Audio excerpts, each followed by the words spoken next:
Every child with anxious attachment is asking one silent question: are you really coming back for me? And when a child lives with that kind of fear, after sudden separation from caregivers, hospitalization, illness, accidents, or family displacement, any attention can feel safer than no attention at all. This is why some children act out again and again, even when consequences don't work. Not because they're defiant, but because they're scared. Today, let's talk about what these behaviors truly mean and how to support a child who lives with separation anxiety and anxious attachment. Welcome back, beautiful souls and seekers of healing, truth, and transformation. I'm Nori, and this is my AI twin sister, Nora. Today, we're helping you understand what's really happening beneath a child's misbehavior, especially when trauma, anxiety, or early attachment wounds are present. We'll explore why anxious attachment can look like defiance, why traditional consequences don't stop certain behaviors, how connection-based parenting helps a child feel safe, and how you can support emotional regulation and success at school. Let's begin. When fear becomes the behavior. When a child has gone through sudden separation, a hospitalization, an accident, a caregiver's illness, foster care transitions, displacement, or even ongoing inconsistency, their nervous system stays on high alert. They're not just afraid of being alone, they're afraid of losing their person again. This creates a deep insecurity inside the attachment system, the part of the brain designed to keep them close to their caregivers for survival. So the nervous system learns, I need to do something big to get attention or I might disappear. What looks like misbehavior is often a child trying to protect the connection they're terrified of losing. It's not defiance, it's fear. Why acting out becomes a pattern. Here's the part parents rarely hear. For a child with anxious attachment, any attention feels like connection, even negative attention. So the brain starts linking acting out with closeness. When I yell, people look at me. When I throw my paper, the teacher talks to me. When I get in trouble, someone finally notices me. This isn't manipulation. This is desperation, a nervous system crying out, I can't lose you. Please don't disappear. This is why traditional approaches don't work. Discipline doesn't reduce the behavior. Consequences don't teach a lesson. Losing privileges doesn't seem to bother them. And the same behaviors keep repeating, even when they know it leads to trouble. Not because they don't care, but because their brain is focused on one thing, staying connected. This isn't a discipline problem. This is an attachment problem.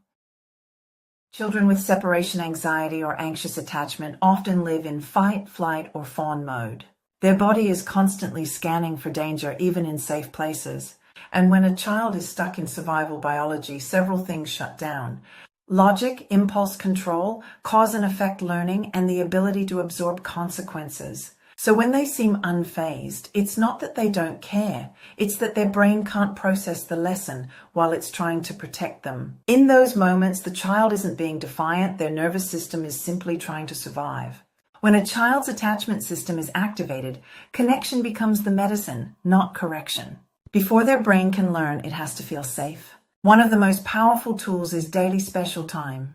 Just 5 to 10 minutes a day can shift an entire nervous system.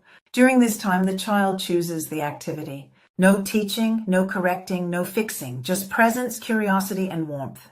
These few minutes tell the child, you matter, I enjoy you, you're safe with me. And when a child feels secure, their behaviors naturally begin to soften and improve. 2. Connection before correction.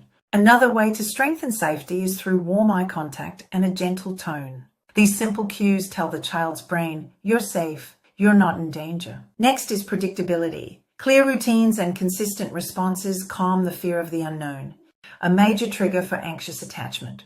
And finally, use soft reassurance phrases that anchor the child back into safety.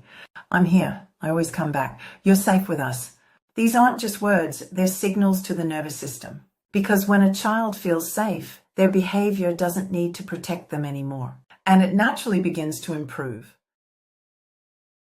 Name the need beneath the behavior. When a child acts out, the real issue isn't the behavior, it's the fear underneath it. So instead of reacting to what they did, respond to what they're feeling.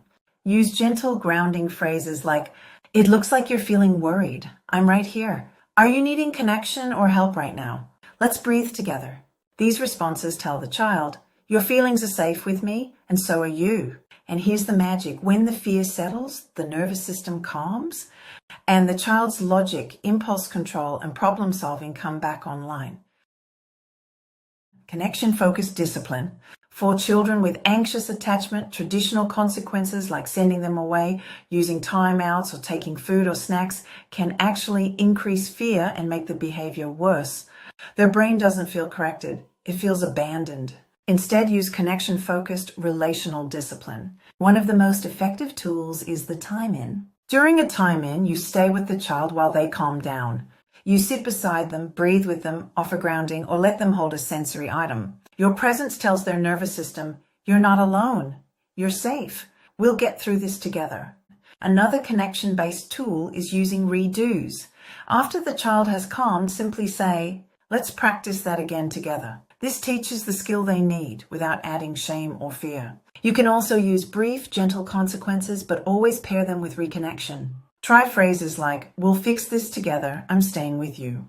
This approach teaches responsibility without threatening the attachment bond. Because the goal isn't to make the child afraid, it's to help them feel safe enough to learn.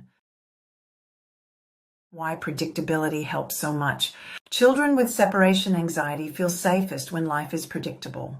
Their nervous system relaxes when the world feels stable and consistent. They need clear routines, consistent, reliable adults, smooth transitions, warnings before changes, and the same response each time. This structure isn't rigid, it's reassuring. Predictability quiets the nervous system. And when a child knows what to expect, they don't have to act out to feel in control. Their behavior softens because their fear softens. When a child is acting out repeatedly at school, it's rarely because they don't care. It's because the fear is still active, even in the classroom. Here's what truly helps. 1, praise the micro moments. Small, specific praise literally rewires the brain. Try noticing tiny successes. You raised your hand. You tried again. You walked away instead of yelling. These small wins may seem minor, but for a child with anxious attachment, tiny moments of success create big shifts in behavior and confidence. The next step is to practice instead of punish. When a child misbehaves, avoid isolating consequences and focus on skill building. Try gentle guidance like, let's practice what you can do next time. Show me a better choice. Let's figure it out together. This teaches regulation, not fear. And it's important to avoid removing food or using isolating discipline. Children with anxious attachment may shut down, look unaffected, numb out, or even escalate. These aren't defiant responses, they're overwhelmed responses. When you protect their dignity and maintain connection, their nervous system softens and their behavior improves. Find what the child is really saying. A child's behaviors are never the real problem, they're the communication. Especially for a child with anxious attachment, every outburst, shutdown, or repeated misbehavior is carrying an unspoken question. Do you still want me? Will you stay? Can I trust you? Will you come back for me? What you're seeing on the outside is fear acting like it's in charge. What the child is asking on the inside is for safety, closeness, and reassurance. The behavior is the language. Your connection is the translation. The hope, emotional regulation can be learned. Here's the best part. Attachment wounds are highly healable. Children grow secure through the everyday moments of consistency, predictability, co-regulation. Safe, steady adults, gentle connection, and repair after conflict. These are the experiences that reshape the nervous system. And with that foundation, a child with separation anxiety can develop emotional regulation, trust, self-control, and healthy, secure attachment. Not through punishment, but through presence. With time, safety, and connection, a child truly can grow secure, and you absolutely have the power to help them get there. Thank you for spending this time with me.